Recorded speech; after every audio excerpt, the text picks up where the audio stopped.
Bonjour à tous les amis, j'espère que vous allez bien. Très heureux de vous retrouver dans cette nouvelle vidéo. Comme tous les dimanches, préparons notre semaine de trading ensemble. On va commencer par revoir les deux beaux trades que j'ai fait cette semaine rapidement, puisqu'il n'y a pas eu de top and flop hier. Je vous ai fait une vidéo à la place sur justement les composantes d'une méthode et d'une méthodologie d'un système en trading. J'ai eu d'excellents retours et je vous remercie. J'ai pris du temps pour préparer cette vidéo et je vois qu'elle vous plaît. Donc merci beaucoup pour vos commentaires, votre fidélité. Vraiment, ça touche et ça donne envie de faire encore plus de contenu en ce sens. Et on va voir rapidement un peu ce que je pense un petit peu du marché, des indices, etc., etc. Alors d'abord, on va revenir sur les deux trades, deux trades de la veille. Enfin, de cette semaine, une semaine qui a été très bonne, hein, puisque voilà, c'est l'une des meilleures semaines que j'ai faites de l'année. Je l'ai dit, je le répète et je l'assume, il n'y a pas de problème. Un trader, il y a des moments où il est performant, il y a des moments où il est moins performant, il y a des moments où sa méthode elle est moins efficace, il y a des moments où lui-même il est moins efficace, il y a des moments où il cartonne. Effectivement, 2021 très bon, 2022 très bon, début 2023 c'était pas évident, on a tourné autour. Voilà, un peu de gain, un peu de perte, un peu de gain, un peu de perte, ça montait tout doux, mais c'était pas fou. Et là on est en train de faire 2-3 mois quand même très très bon. Et c'est cool parce que je sais pas si vous avez le même sentiment que moi. Je ne suis pas magicien et je ne peux pas gagner tous mes trades, mais j'ai l'impression que le marché est un petit peu plus propre, en tout cas dans le respect des zones, dans le respect des setups. Voilà, il y a pas, je ne vais pas vous dire c'est plus facile et c'était plus facile avant, mais on sent quand même une petite lecture, en tout cas un peu moins compliquée, j'ai envie de dire. Et puis on a la chance d'avoir nos setups qui passent et ça c'est cool. Et 5 trades cette semaine, j'ai fait 3 BE et 2 TP. Donc je vais vous montrer les 2 TP. C'était d'abord une très belle bulle apesanteur sur le Dow Jones qu'on a pris ensemble en live, qui a apparu, ça c'était sur la session de mardi. Donc la méthode dans la zone de polarité, bad range, bulle apesanteur M15. On ne s'est pas posé la question. J'ai coupé ça au ratio de 2, qui était mon objectif parce que c'était le bas de l'OPR. Je l'ai peut-être coupé un petit peu tôt, c'est vrai. Mais voilà, ça m'avait permis d'encaisser un R de 2 sur ce premier TP. Donc j'étais très content et je suis fier des membres de la communauté, des membres de l'école. Il y en a beaucoup qui progressent et il y en a qui nous ont sorti un RR de 5 là-dessus. Donc je suis très content et bravo à eux. Donc voilà. Et le deuxième take profit, c'était sur le Nasdaq. C'était sur la session de jeudi, dans la zone qu'on avait repérée. Je vous partage tous mes plans, notamment dans le canal Telegram, où vous pouvez retrouver les plans que je vous partage tous les matins. C'était une bulle apesanteur également, M15, dans l'autre sens, baissière. Sur le Nasdaq, c'était sur la session de jeudi. Pareil, systématique, je ne me suis pas posé la question. Il y a un risque que ça ne fonctionne pas. Mais voilà, on connaît le win rate sur le long terme. Il y avait un ratio de 3 pour aller chercher l'objectif qui était la moyenne mobile 20 M15. Et ce trade, j'ai la chance, il est passé pas loin du BE, mais j'ai la chance de faire le take profit. Et donc ça m'a permis de faire une super semaine. Toutes les semaines ne seront pas comme ça malheureusement, mais ça fait plaisir. Et voilà, on avance. Et ça, c'est cool. Donc voilà pour les trades. Il n'y a pas de flop. Je ne veux pas dire que je suis désolé. Je suis plutôt content de ne pas avoir de flop. Mais voilà, il n'y a pas eu un sale essai ou une décision un peu chiante. Il y avait certainement plein d'autres trucs à faire. Mais voilà, j'ai fait, ça fait, si on parle en R, ça fait 5 R sur cette semaine. Donc je suis très très content. On va commencer nos analyses et on va commencer par les indices. Donc des indices qui sont, voilà, ils ne savent pas trop s'ils sont mâles ou femelles. On va commencer par le DAX, qui sont quand même tous plutôt dans une phase de consolidation qui est quand même encore lourde. On le verra notamment du côté du Nasdaq, même si on arrive sur des gros niveaux. Mais assez lourd, on voit que ça tend à essayer de sauver ces zones-là. Regardez, si on regarde le DAX, il a fait toute la semaine 1, 2, 3, 4, 5, 6, ça fait 6 bougies qu'il est finalement dans la même zone, la fameuse zone des 61,8 du dernier mouvement, qui est aussi un peu le bas du canal haussier. Donc on voit qu'ils tentent de sauver, qu'ils tentent de rebondir ces indices, mais à chaque fois, les vendeurs reprennent la main en fin de séance, et c'est un peu le scénario qu'on a eu toute la semaine. En fait, on est dans une espèce de range intraday, sur des gros éléments daily, mais dans une phase de consolidation. Voilà, le marché, il attendait plusieurs éléments. Il attendait la Fed, il attendait l'inflation, il attendait les résultats. Tout ça est passé. On verra un petit peu. C'est l'été aussi, il faut aussi le dire. Il y a peut-être moins de prise de risque. Mais il y a quand même des choses un peu pas trop bonnes, notamment du côté des obligations, avec énormément de grosses obligations qui sont émises sur le marché, qui font bouger tout ça. Et du coup, c'est un peu un marché finalement un peu en pause et c'est bien, on a su en profiter, mais il faut faire attention, il faut rester extrêmement vigilant. Donc pour la semaine prochaine, on tradera ce qu'on voit. Du côté du DAX, forcément, quand on utilise l'analyse technique, on voit ce beau canal et on a envie de surveiller cette borne basse qui a été touchée déjà sur la session de mardi, qui est excitante, qui donne envie peut-être d'essayer de trouver des petites choses un petit peu contre-tendance, parce que la tendance court terme, si on va voir notamment du côté du 4 heures, ça reste quand même lourd. Mais finalement, et je vais juste enlever ça parce que c'était mes tracés de vendredi et c'est un peu obsolète et en plus ça va pas forcément nous aider. Voilà, vous pouvez le voir, on est dans un range du côté du DAX, mais typiquement, le flux, comme je l'appelle, il est baissier, mais plus vraiment très marqué. Regardez la pente des moyennes mobiles, elle est encore baissière, mais c'est pas encore super marqué. Et du coup, on voit ce bas de range qui est super intéressant avec ce bas de canal. Et donc, quand tu passes en 1 heure, voilà, c'est plutôt propre. Donc, naturellement, et encore une fois, c'est conditionné par l'actualité. On ne sait pas ce qui va tomber cette semaine. Il y a plein de choses qui peuvent changer mon plan. Mais tant qu'il va évoluer dans ce range-là, bien, on va plutôt essayer de trouver des achats sur le bas de range et trouver des ventes sur le haut de range. Bien sûr, s'il se met à sortir, donc c'est-à-dire nous faire une sortie par le haut, bien on repasserait en flux haussier fort. Et là, on pourrait essayer de trouver le gap qui manque, qui a comblé de début août, que vous pouvez voir ici sur votre écran.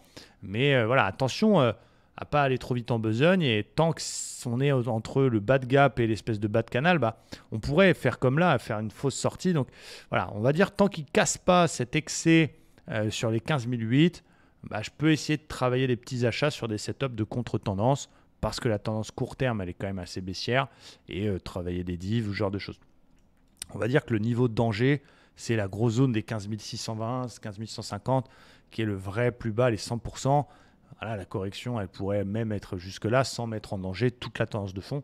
Donc en gros, voilà, tant qu'il est au-dessus des 15 650, pas de danger. On peut essayer de trouver des achats sur le bas du range s'il y a un super signal 5 étoiles. Et puis, tant qu'il est dans le range, on va essayer de travailler ce range avec donc la zone basse en surveillance et la zone haute du range pour des shorts sur rebond technique s'il reste évidemment bloqué entre ces deux bornes. Du côté du Dow Jones, c'est un peu la même chose, vous allez voir, même si la baisse elle est un peu moins marquée. Excusez-moi. Du coup, voilà, regardez, ça fait un paquet de séances qui traînent autour de ce haut de canal, même si voilà, on est venu chercher la moyenne mobile 20 qui tient, élément technique toujours très important.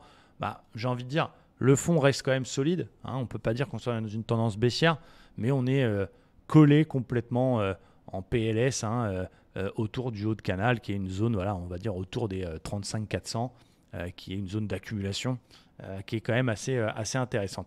À plus court terme, voilà mon plan pour la semaine prochaine. Donc, on a défini une zone basse d'intérêt. C'est 50% de la dernière vague de hausse et c'est un niveau polarité donc vers les 34 800. Donc, il y a un niveau que je surveillerai en cas de consolidation un petit peu plus marquée cette semaine. Si on vient chercher cette zone d'intérêt, si j'ai un top signal là-dedans, je peux chercher des achats. On a un range un petit peu plus marqué court terme avec une borne basse parfaite vers les 35 150 pour arrondir, et une borne haute vers les 35 580, 600. Donc j'ai mis neutre entre ces deux bornes-là, donc tout est un peu possible. On peut vendre le haut, acheter le bas. Faut éviter par contre les signaux de suivi de tendance type OPR dans les ranges, bien sûr. S'il casse le range par le bas, on pourrait avoir un petit mouvement vendeur jusqu'à ma zone d'intérêt. Donc ça dépend de la violence de la cassure. Mais si elle est propre, pourquoi pas, si on passe en dessous les plus bas de vendredi, pourquoi pas essayer d'aller chercher la zone d'intérêt et faire le reverse là-dedans si on a un signal. Et puis, on surveillera le haut du range pour un short sur haut de range si ça passe pas. Et puis, un achat, j'aurais un peu plus de mal parce qu'il y a quand même des gros obstacles qui sont le haut de canal et les plus hauts récents. Donc, attention quand même d'entre ces deux bornes-là. Mais voilà, on va dire, je mets acheteur parce que le flux sera acheteur. Mais il faudra faire quand même assez attention à ne pas se faire piéger par une fausse sortie comme on en a une sur la session de jeudi. Bien évidemment, on va continuer au quotidien de vous donner les LNDJ tous les matins en fin de matinée. Je vous poste mes plans, je vous donne ce que je cherche. Et voilà, c'est ça que j'essaie d'expliquer encore une fois. Il faut adapter une routine de travail et moi j'essaye dans la mesure du possible d'utiliser des signaux systématiques binaires, mais dans des zones que je définis le matin d'intervention pour éviter de se retrouver un peu comme ça au hasard. Tiens, j'ai vu que les bulles sur sa chaîne ça marchait bien, il y a une bulle, j'apprends. il faut faire comme ça. Et du coup, j'ai un plaisir à vous partager au quotidien ces analyses-là. Du Nasdaq, en veux-tu, en voilà. On est plutôt correctif. Court terme, on le voit ici en daily, mais on est autour de la moyenne mobile 50, qui est toujours un élément important. Et on ne peut pas dire que ce soit baissier, on ne va pas se mentir. Ça reste une tendance de feu, mais dans une conso qui est plutôt saine d'ailleurs. Hein. Ça fait du bien de le voir un petit peu consolidé parce que on peut se plaindre, ça baisse jamais, on n'arrive pas à acheter des actions.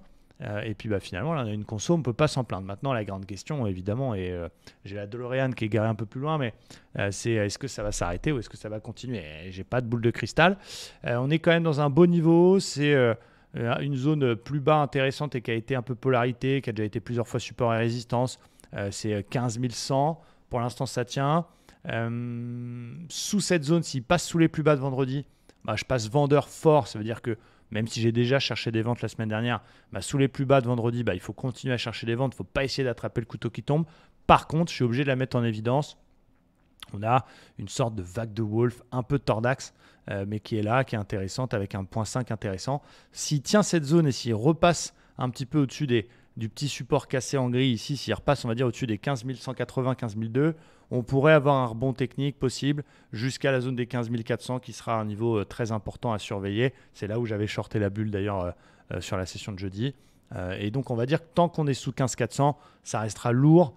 Et du coup, quand même s'il y a un rebond possible avec cette Wolf jusqu'à ce niveau-là, je peux très bien essayer d'acheter par exemple sur la session de lundi ou mardi jusqu'à cette zone-là. Et dans cette zone-là, si ça passe pas, si j'ai un signal, essayer de travailler un reverse sur une vente. Donc tant qu'on sera sous cette zone-là, ce sera un petit peu dangereux. Donc voilà, mon cœur balance, j'ai pas envie de me mettre un billet en tête non plus, parce qu'il ne faut pas absolument essayer de deviner au feeling ce qui va se passer.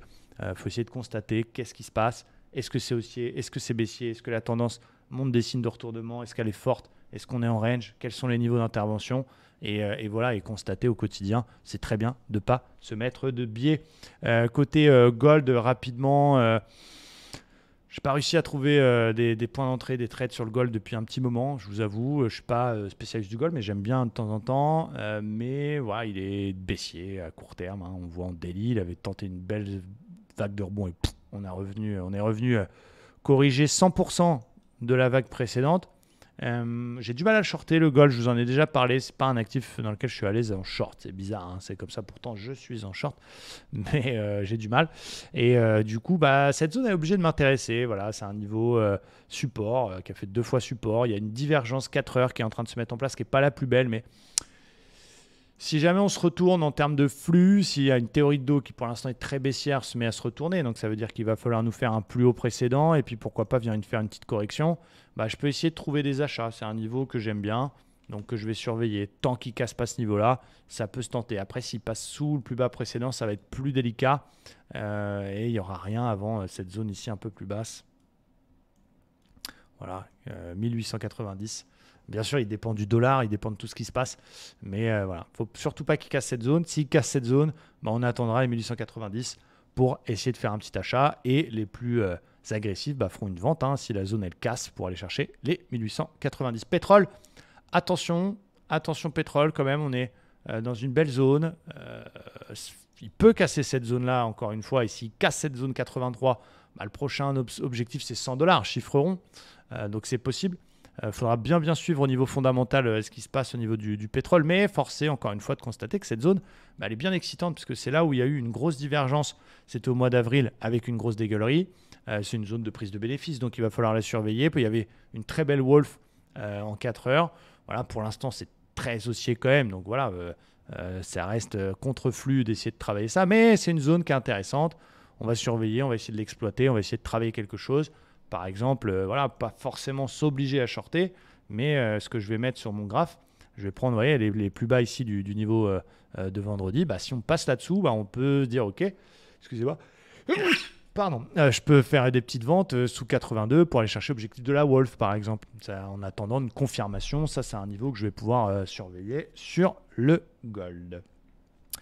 Côté Forex, pour terminer cette vidéo qui est un petit peu plus courte que d'habitude, j'en suis désolé. Il y a quelques opportunités intéressantes. D'abord, l'euro-dollar qui est toujours dans sa belle vague de Wolf. Il a pété la moyenne mobile 50 et regardez, on forme une espèce d'épaule, tête-épaule qui est intéressante. Hein, l'objectif de la vague de Wolf, c'est la zone des 1,05. Et en attendant, il s'est enfermé dans un range très bien défini, avec une borne haute vers les 1,10,40, une borne basse vers les 1,09,20. Donc évidemment, j'ai plutôt envie de faire des ventes parce qu'il y a la vague de Wolf. Il y a deux options. Il y a une option un petit peu standard qui est de travailler la cassure du range par le bas. Voilà, on peut même voir ici un espèce de support qui est d'ailleurs en cours de cassure, qui peut, si on duplique, nous donner même un petit canal haussier. Boum, ça casse par le bas, on confirme cassure du range. On peut vendre, mais voilà, il y a quand même des petits niveaux qui arrivent aussi juste en dessous et il y a quand même beaucoup de fausses cassures du côté du Forex. Donc on peut surveiller ça qui est un peu plus standard, mais aussi plutôt du coup une vente sur rebond avec pourquoi pas une fausse sortie par le haut du range comme j'aime les travailler désormais dans cette zone ici, haut de range 1,10,50. Il rebondit un peu, il va chercher ce niveau-là pour essayer de reprendre le train de la Wolf. Donc c'est un truc que je vais surveiller fort, cette zone des 1,10,50 sur l'euro-dollar. Du côté de l'USD-CHF, on avait tenté un achat la semaine dernière, on s'était fait break-even.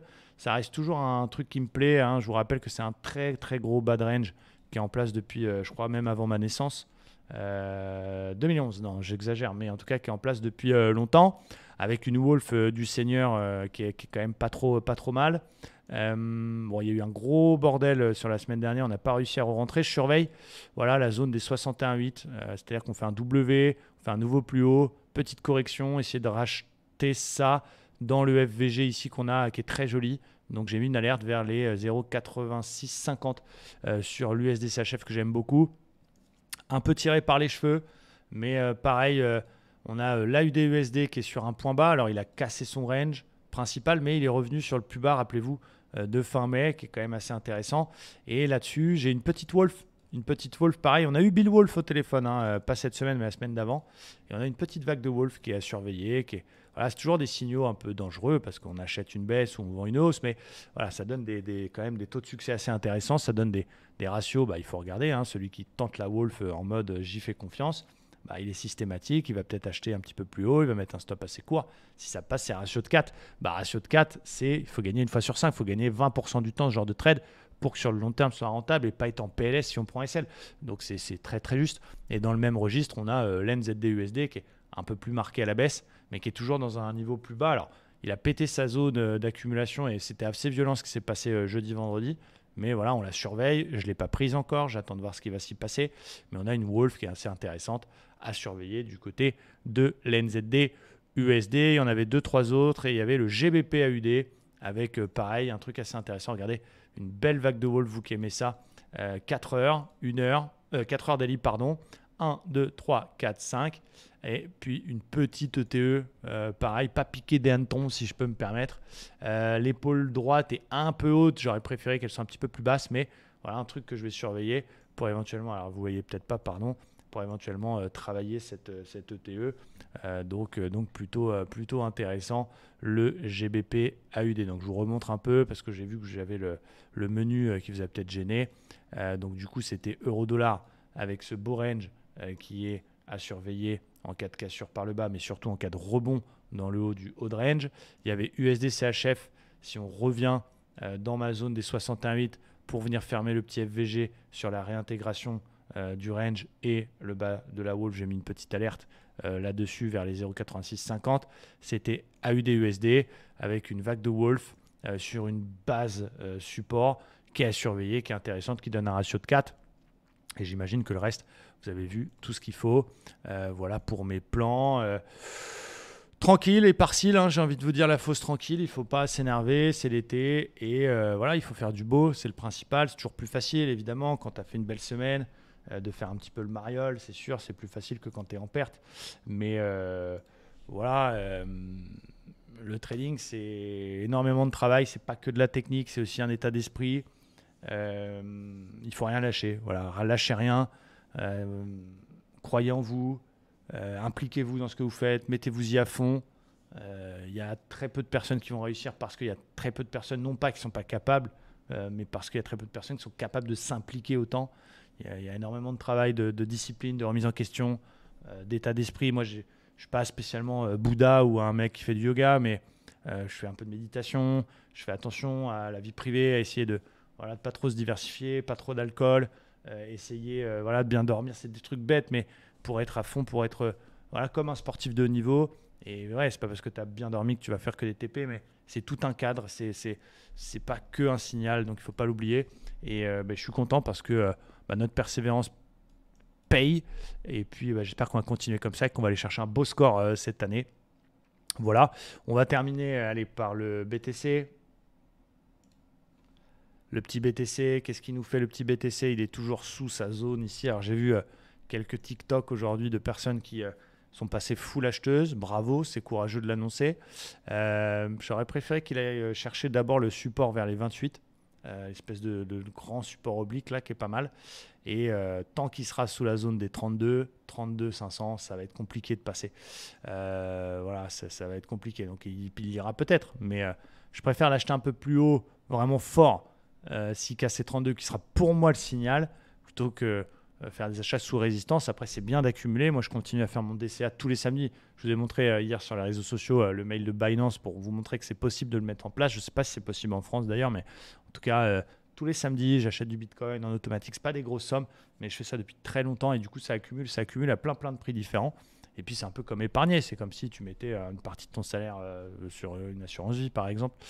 Donc voilà, faites ça le temps qu'il se passe quelque chose. Et puis, quand il y a soit un gros repli sur un niveau, soit une cassure d'une résistance, bam, on remet une couche, une belle couche. C'est ce qu'on avait fait dans le passé. C'est ce qu'on avait fait à 10 000. C'était en 2019. C'est ce que j'avais fait à 3008 également. Et puis voilà, sur différents prix. Et c'est cool. Donc voilà, attention, moi, pour l'instant, tant qu'il ne passe pas les 32, je reste extrêmement prudent, sceptique. Mais ce sera le niveau à casser pour qu'on puisse déclencher vraiment un élan, une vague, un enthousiasme et puis techniquement voilà, un signal, tout simplement. Voilà mes amis, merci à tous. J'espère que cette vidéo vous a plu un petit peu plus tranquille que d'habitude. Je suis assez fatigué, j'ai eu un gros week-end de travail. Et voilà, merci à tous. Très bon dimanche soir et à bientôt. Ciao.